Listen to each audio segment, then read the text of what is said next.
Welcome to another episode of Lazzari Chronicles. Today's episode is called Secret Mission That Wasn't So Secret. So we were in Baghdad, and I can't remember exactly how far into our deployment we were. It was quite a while.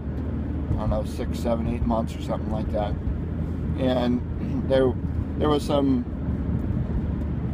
suspicious activity coming out of this town south-ish of Baghdad, and we suspected this area to be a hotbed of insurgency.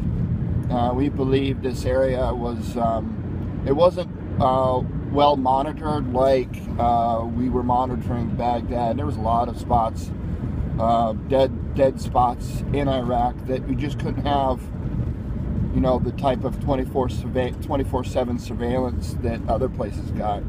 And that's where the insurgents would ultimately stage from, because I knew there wasn't any, military presence. There might be military convoys that travel through areas or whatever, but for the most part, they're not, patrolling like we were in our sector. And so this particular area was suspected to have, IED making folks, and VBIED, which is Vehicle-Borne Improvised Explosive Device, which is a fancy way of saying car bomb. So we thought that there was, roadside bomb and car bomb makers down in this area, a lot of them. So we, this town, it's called Salman Pak. I don't know how it's spelled. And so we were going to do basically a brigade maneuver, or at least a large element size, large element maneuver south into this area and do like a 5-day presence, patrol, sweeping, checking out different areas. So of course, as the brigade reconnaissance troop / brigade QRF, our troop had to go and provide that level of support while we were there. So we scoped out a few potential sites via satellite imagery that would that could serve our purpose as a staging base for our troop, which is about 70 soldiers or so, command vehicles. We needed a place to set up our TOC, or Tactical Operations Center, a place to stage the rest of our Humvees, set up communications, be relatively protected, but yet still be within reach of the brigade to be able to maneuver anywhere we needed to go in that sector for that time we were there. And so this was a secret mission. This was a classified mission in terms of, we weren't to tell our friends and family back home that we were going down there, because we didn't want the word to spread and lose the element of surprise and basically have these guys run out of town before we even got there. So for all intents and purposes, it was a secret mission. I called my wife before we left, just to tell her that I was going to be basically off the grid for a little bit, but not to worry. I didn't tell her, where we were going, what we were doing, or anything like that. I just wanted to let her know that we weren't going to have access to a computer or telephone for about a week, and not to worry. So I called her up and just said, everything was fine, everything was going good, but we're going to be, not have communications for about a week. And she goes, oh, when you guys going to Salman Pak? I'm like, what? What are you talking about? So here I am. I'm trying to play dumb, right, and be like, oh, what? No, we're not going. No. In the back of my mind, I'm like, what the? I kept asking. I was like, what?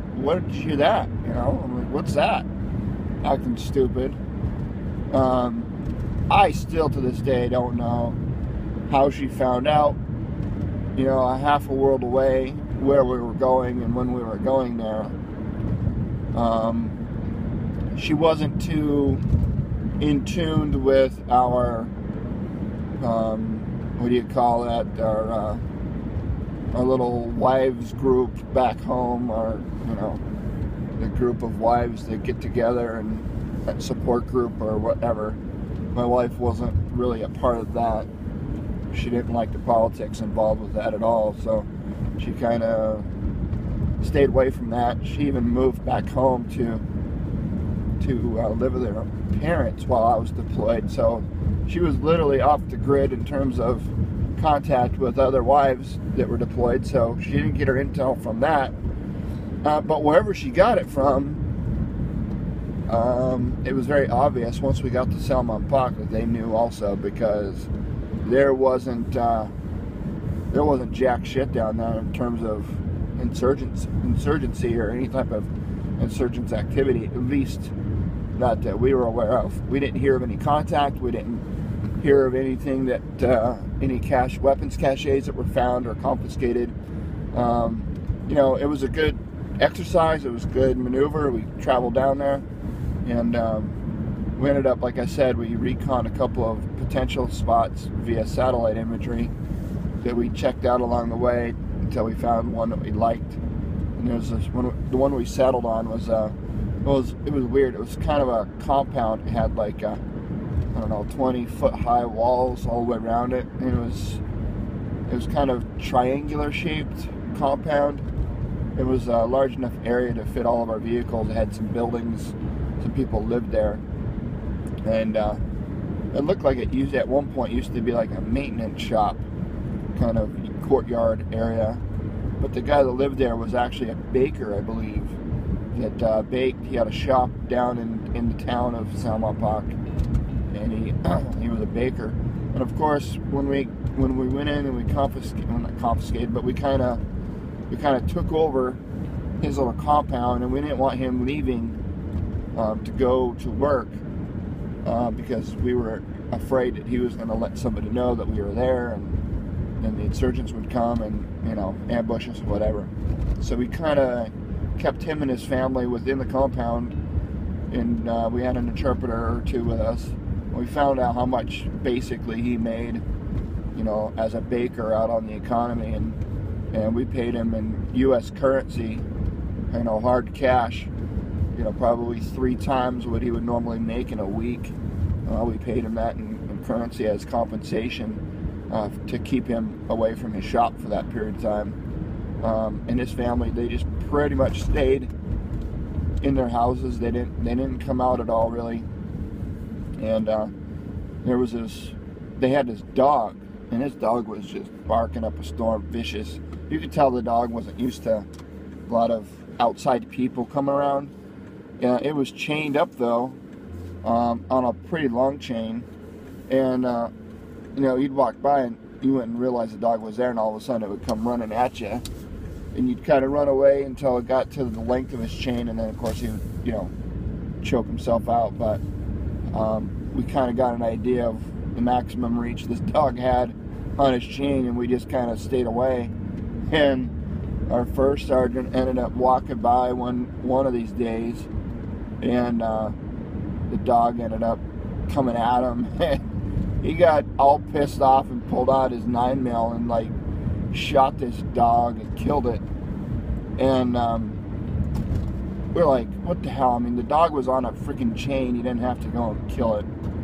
This guy was just crazy. But felt bad. We ended up there was this 55-gallon metal drum that was cut in half that we put right in the middle of the compound. And we would use that to burn our trash and any, you know, paper or communications that we were generating out of the Tactical Operations Center.